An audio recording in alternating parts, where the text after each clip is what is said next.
You're on. Good morning and welcome to another episode of Calaveras Grown Live. Today we're here in a very densely overgrown forest. I happen to know that in this location back in 1972, this was all, so about 50 years ago, this was all pretty much cleared out on the floor as it had been for thousands of years before that. And what I want to talk about a little bit today is the importance, not only for fire, but also for the watershed and the water table in the ground, all the groundwater. The importance of keeping the forest healthy and keeping these, what's commonly called ladder fuels in fire terminology, down. As you can see here, if we had a fire come through here as the summer gets drier, these toyons, Termales arbustifolia is the Latin name for toyon, and they are very oily, and they would carry the fire up into the oaks and pine trees and burn the whole forest down. The other thing that we see when we get such a thick mat of vegetation is that we're actually getting a lot of transpiration. So that's what happens out of the stomata in the leaves as part of the plant's breathing and undergoing the photosynthetic process. And so we get a lot of water loss. Literally, these plants are pumping water out of the ground and putting that into the atmosphere. And so then we actually have less groundwater in the ground.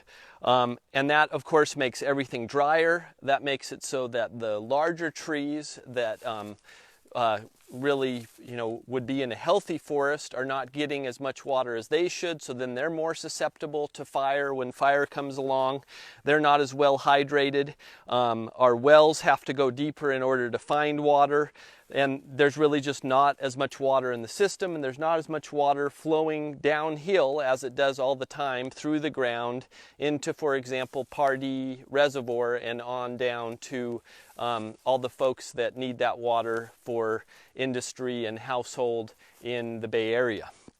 So 50 years ago, this had all been cleared out, probably for long before then. Actually, during the gold rush period, literally every single tree was cut out of here to make fuel for the smelters, fuel for steam engines, and also for buildings and to put underground in the tunnels of the mines.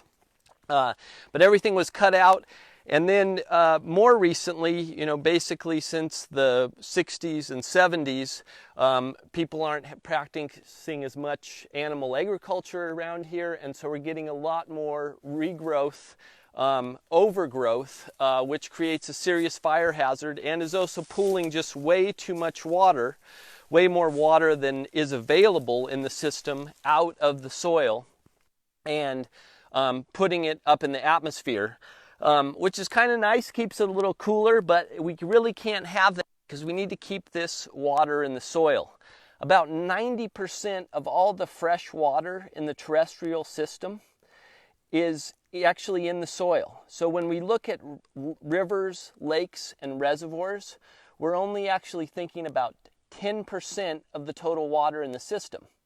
And when you think of the area that those rivers, lakes, and reservoirs represent in proportion to the total landmass, it really does make sense that that would only be a small percentage, because that water surface is only a few percent of the total surface area. And yeah, there's a lot of water there, but under our feet here, there's also a lot of water. So in this case, we need to remove a lot of this vegetation for the twofold purpose of keeping us safe from catastrophic fire, keeping the big trees that we want to grow for the 500-year plan so that the humans who live here, all the plants and animals who live here in 500 years can live in a healthy forest that's multi-storied and that has less danger of catastrophic wildfire. And then we also want to retain this water in the soil, not be pulling out as much as we could, as we are today, and keeping it in the soil so they can slowly percolate down, whether that's into our wells or into the creeks, or finally on down into Pardee Reservoir or Hogan Reservoir, to move on down to the Bay Area or Stockton. A gentleman by the name, a researcher by the name of Roger Bales down at UC Merced, has done a lot of work in the last decade looking at the effects of forest thinning, at mid-elevation forest thinning, for actually promoting groundwater and just total water available in the watershed. And he's found that if we thin out a lot of the undergrowth and take some of the overgrown trees out, that we can actually get a lot more water in the system. So a few years ago, he was going around doing presentations for local water districts, and there's actually been a few projects in Amador County where they got grant funding to do some of these forest thinning projects at mid-elevations 5,000 and 6,000 feet in order to achieve these two goals of reducing the fire danger and increasing the total amount of water. Of course, we can't necessarily increase the rainfall, but we can increase the amount of water that we retain in the soil system instead of transpiring and evaporating it back into the air. So basically, this is what a lot of the country around here in Calaveras County and in the region looks like. And we need to start working on this and getting it back to something that is a healthier, more water-rich, and less danger of catastrophic fire in the system. So here at this ranch, we've been actually, of course, we bring in the goats and sheep a little bit to eat down some of the poison oak and some of the lower brush, and that helps us get in here with chainsaws and brush cutters to bring all this material down, all the toyon and all the brush, manzanita, toyon, any low-growing plants, get all that down on the ground.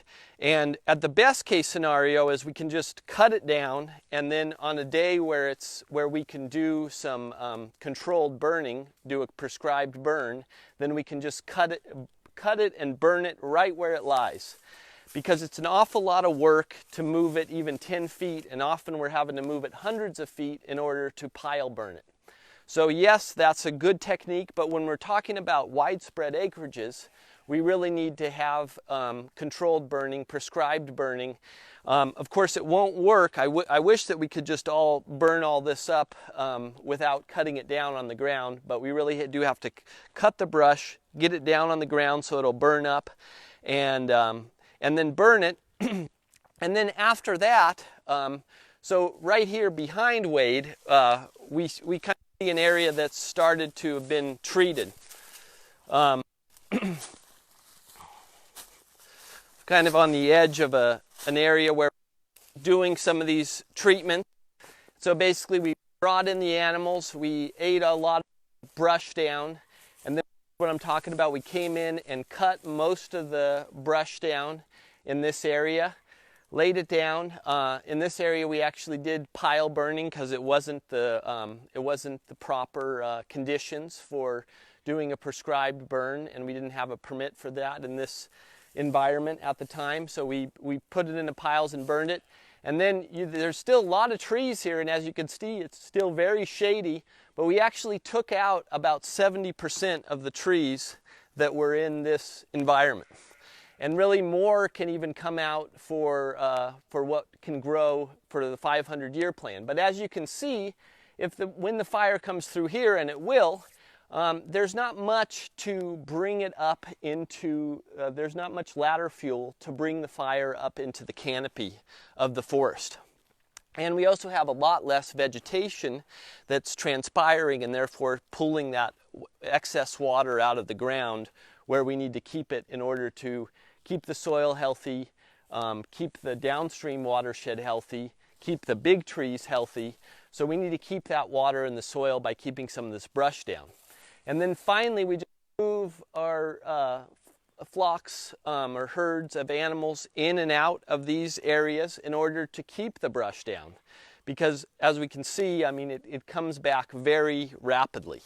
But if we keep moving the animals in and out, having them eat down that brush, eventually we'll look at a situation in here where we'll have perennial grasses underneath an oak and pine forest. This is at 2,000 feet elevation. Every once in a while, different types of pine trees, everything from ponderosa pine being the most common at this elevation. But we also have, we're at the upper end of the gray pine, or the some called the bull pine or digger pine species, the upper end of their range. And then we're at the lower end of the range of Douglas fir and the sugar pine, which also exists a little bit here. And then, of course, all kinds of oak trees. What we're looking to do is create an environment that, one, is nice to walk around in. It's almost a park-like setting in this area versus back over where we started this little program. Can easily walk around in it. We can easily, see any hazards in it. And then we're like I say, we're keeping water in the soil, and that's good for everybody. It's good for us here. It's good for the trees here. It's good for the reduction of catastrophic fire danger, and it's good for all the downstream users of water in California. Because one of the things we should remember is about 80% of the water that comes out of a tap in the state of California is actually produced in these counties right here: Calaveras, Amador, Tuolumne, Mariposa, El Dorado counties produced most of the water that comes out of a tap in the state.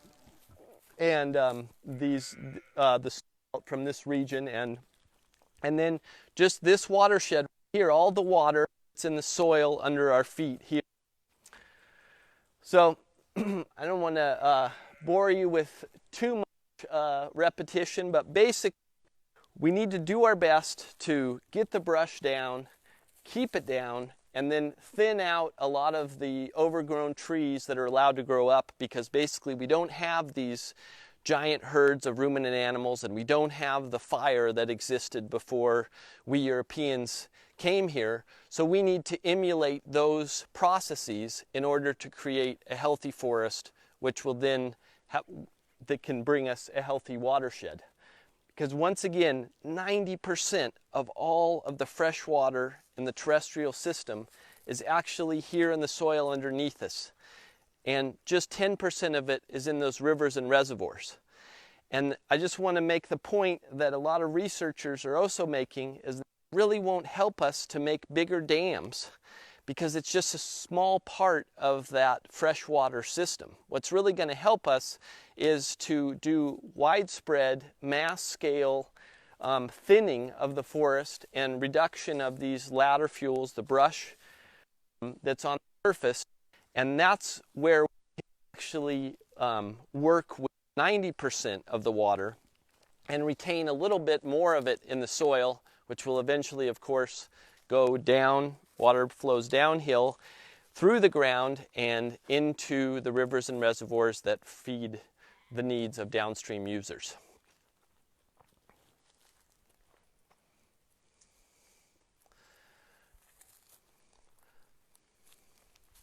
So thank you so much for watching another episode of Calaveras Grown Live. We hope that next week we'll be able to bring you the artwork of Thea's shotgun.